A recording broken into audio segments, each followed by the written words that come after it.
dead, hungry. I knew I wasn't alive. I couldn't be. No human could ever be alive with blood as thick and golden as my own. But I wasn't dead. Death is too final. A corpse, however, I was that. A body that had once lived and died but was now owned by parasites, whose only goal was to reproduce. But to reproduce, they had to feed. Twigs crunched beneath my bare feet and stones lodged into my flesh. Low-hanging branches grazed my skin as I crashed through, not caring about the pain. Not when I was this close. Not when I could already taste the sticky sweetness in the air with the smell of gasoline.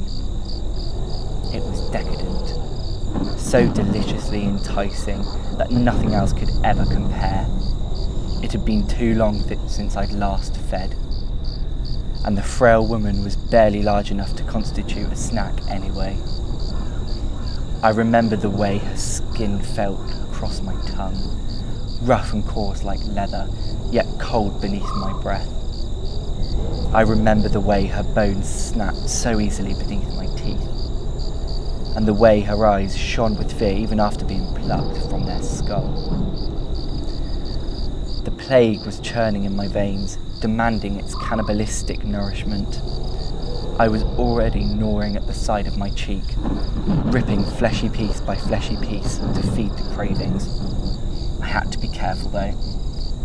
Go too long without feeding and the parasite would attack the host. Begin feeding on the body from the inside out until nothing remains, or I'd lose control and devour myself.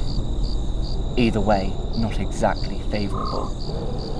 My eyes glazed over as the aroma grew stronger, until eventually the trees were dripping with it. Beautifully glossed with droplets of golden honey, the air was sticky, rich with the potent juices of a fellow corpse that carried this strange disease. I had finally caught sight of a wooden shack, the entire structure soaked in the addictive substance, gleaming under the patchy sunlight. The door hung loose on its hinges as my body dragged itself through. In an armchair lay the source of all this glory.